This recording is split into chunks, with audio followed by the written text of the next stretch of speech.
Hello students, gender socialisation का जो topic है वो हम इस वीडियो में डिस्कस करेंगे।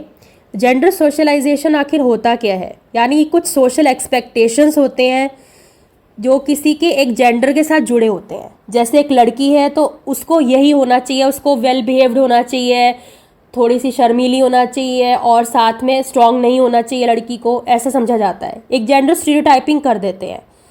और लड़के हैं तो उनको क्राई नहीं करना, रोना नहीं है, बहुत स्ट्रांग होते हैं लड़के, मैस्कुलिन होते हैं। ऐसे नॉर्म्स हैं, सोसाइटी के कस्टम्स हैं। अब जो भी एटीट्यूड्स हैं सोसाइटी जो जो एसोसिएट करती है किसी के जेंडर के अकॉर्डिंग, उसके साथ कुछ एक्सपेक्टेशंस करती है, वो होता है हमारा जेंडर सोशलाइजेशन।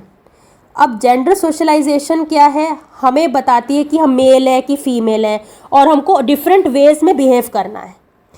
यानी कि सोशल रोल्स हैं हमारे। लड़की है तो वो घर संभालेगी, खाना बनाएगी, और लड़के हैं तो बाहर काम करेंगे। ये जो सोशल रोल्स बनाए गए हैं ये होता है जेंडर सोशलाइजेशन। अब इसका एक एग्जांपल लेते हैं कि लड़की जो है सिर्फ हाउस होल्ड कोर्स करेगी और जो बॉयज़ हैं वो बेक और क्लीन जो है वो नहीं करेंगे।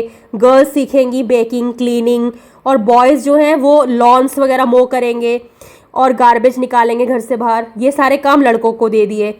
यानी कि जेंडर सोशलाइजेशन जो है वो डाइवर्स मीन्स है उसके। यानी पेरेंटल एटीट्यूड कैसे हैं, पेरेंट्स क्या एक्सपेक्ट करते हैं अपने बच्चों से एज ऑन जेंडर बेसिस। लड़की है तो उससे क्या एक्सपेक्ट करते हैं, लड़का है तो उससे क्या एक्सपेक्ट करते हैं। यानी पीयर्स कैसे इंटरेक्ट करते हैं एक दूसरे से, मास मीडिया कैसे दिखाता है जेंडर्स को, जेंडर रोल्स कैसे निर्धारित करता है मास मीडिया। यानी कई रिसर्चर्स जो है कहते हैं कि बायोलॉजिकल जो डिफरेंसेस हैं हमारे, वही हमारे बिहेवियरल डिफरेंसेस बन जाते हैं। लेकिन कई डिसएग्री भी करते हैं क्योंकि अब तो सोसाइटी में दोनों को बराबर समझा जाता है। अब सोसाइटी जो है लेकिन एक्सपेक्ट डिफरेंट एटीट्यूड्स ही करती है बॉयज़ और गर्ल्स से। अब जेंडर जो सोशलाइजेशन है वो हमारी टेंडेंसी है for boys and girls to be socialise differently, कि उनको अलग से ही सोशलाइजेशन करना चाहिए। बॉयज़ को बॉयज़ में करना चाहिए, गर्ल्स को गर्ल्स में करना चाहिए। यानी बॉयज़ को ऐसे बड़ा करा जाता है, boys are raised to conform to the male gender role, और गर्ल्स को ऐसे बड़ा किया जाता है कि जो फीमेल जेंडर रोल है उसको वो एक्सपेक्टेशन को पूरा करे। अब जेंडर रोल क्या होता है? जेंडर रोल होता है कि एक पर्टिकुलर बिहेवियर एटीट्यूड बना दिया गया है और पर्सनैलिटी कैरेक्टरिस्टिक्स भी हमारे वैसी होने चाहिए, जो एक्सपेक्टेशन है सोसाइटी को उसके अकॉर्डिंग होने चाहिए, उसी को एनकरेज किया जाता है। और हेंसलिन जो है उसने कहा था कि an important part of socialisation is the learning of culturally defined gender roles. अगर किसी को सोशलाइजेशन के बारे में अच्छे से जानना है तो उस कल्चर के अंदर वो जान ले कि जेंडर रोल्स कैसे सोशलाइज करते हैं, यानी जेंडर के अकॉर्डिंग सोशलाइजेशन प्रोसेस कैसे होती है। अब जेंडर सोशलाइजेशन क्या होता है? Learning of behaviours and attitudes considered inappropriate for a given sex. यानी कि अगर वो उससे बाहर जाके कुछ और तरीके से अगर वो कर रहे हैं सोशलाइजेशन, तो वो उसके कॉन्फॉर्मिटी में नहीं है, उसको इनएप्रोप्रिएट समझा जाएगा। अगर उसके अकॉर्डिंग कर रहे हैं तो एप्रोप्रिएट समझा जाएगा। यानी जो भी एप्रोप्रिएट एटीट्यूड्स और बिहेवियर्स होते हैं अकॉर्डिंग टू द जेंडर, वो होते हैं हमारे जेंडर सोशलाइजेशन। अब बॉयज़ को कहा जाता है कि वो डिफरेंट है गर्ल्स से, उनको अलग चीज़ें सिखाई जाती हैं, गर्ल्स को अलग चीज़ें सिखाई जाती हैं। यानी जो लर्निंग है वो डिफरेंट टाइप से होती है, डिफरेंट एजेंट्स ऑफ सोशलाइजेशन होते हैं अकॉर्डिंग टू जेंडर सोशलाइजेशन। अब gender roles are reinforced through countless subtle and not so subtle ways.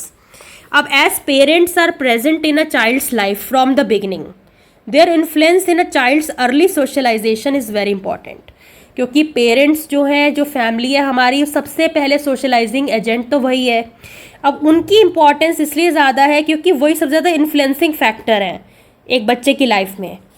यानी वही जैसा बच्चे को बनाएंगे, जैसे कि गर्ल्स के लिए पिंक कमरा सजा देंगे, लड़कों के लिए ब्लू कमरा सजा देंगे, उनको टॉयज़ भी डिफरेंट प्रोवाइड करेंगे। अब वही तो शेप करेगा उनके जेंडर रोल्स को। यानी सोशोलॉजिस्ट्स कैसे आइडेंटिफाई करते हैं कि पेरेंट्स कैसे जेंडर रोल्स को, जेंडर स्टीरियोटाइपिंग को बढ़ावा देते हैं। सबसे पहले क्या करते हैं पेरेंट्स, जो जेंडर रिलेटेड एट्रीब्यूट्स है, टॉयज़ और एक्टिविटीज़ हैं, वो भी बच्चों को वैसे ही देंगे। गर्ल्स को डॉल्स ला देंगे, बॉयज़ को मैकेनिक्स खरीद देंगे। यानी जो डिफरिंग है इंटरेक्शन चिल्ड्रन का on the based on the sex of the child, वो डिफरेंट है। और प्राइमरी जेंडर मॉडल्स बना दिए जाते हैं कि लड़कियों को किचन सेट ला दिया, और जो कम्युनिकेटिंग है जेंडर आइडियल्स एंड एक्सपेक्टेशंस रखे जाते हैं, लड़का लड़कियों जैसे कपड़े नहीं पहनना चाहिए, और लड़कियों को लड़कों जैसे नहीं रहना चाहिए, लड़कियों को लड़कियों की तरह रहना चाहिए, वेल बिहेव्ड होना चाहिए। ये जो सारी चीज़ें हैं, यही हमारे जेंडर रोल्स जो हैं वो निर्धारित करती हैं अकॉर्डिंग टू सोशोलॉजिस्ट्स। अब जो थ्योरेटिकल अप्रोच है सोशलाइजेशन का, यानी जेंडर सोशलाइजेशन का, सबसे पहले ये जो की टर्म है वो दिया था फैगॉट ने। उसने स्टडी किया था, कंडक्ट किया था एक सोशल लर्निंग थ्योरी फ्रेमवर्क। अब उसके अंदर क्या किया था उसने, रीइंफोर्समेंट किया था, मॉडलिंग की थी, contribute importantly to gender development. अब उसने एक एनवायरनमेंट जो था, रॉ मटेरियल जो था वो प्रोवाइड किया था, एटीट्यूड्स और knowledge of sex type behaviours, और उसके कॉन्सिक्वेंसेस क्या ड्रॉन आउट हुए थे। और ये पूरी स्टोरी नहीं है। The child's capabilities must also be taken into account, कि हमने उसको ऐसा एनवायरनमेंट प्रोवाइड कर दिया अब वो वैसा ही बन गया, ऐसा नहीं है। अब जो बच्चों के अंदर जो इनबिल्ट स्किल्स होती हैं वो भी जो होती हैं वो मायने रखती हैं। अब कई कॉग्निटिव थ्योरी को अप्रोच को भी करते हैं, कई स्कीमा थ्योरी को भी कहते हैं कि वर्केबल कंसेप्चुलाइजेशन है जो कि जेंडर नॉलेज को डेवलप करता है। एस.एल. बैम जो है इन 1981 उसने कहा था, views concerning the inclusion of gratuitous information in gender schemas prompts the inclusion of the study of conceptual metaphor as described by G. Lakoff and M. Johnson।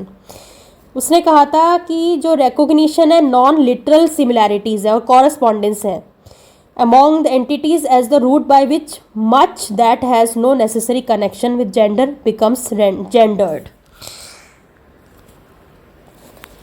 Thanks for watching।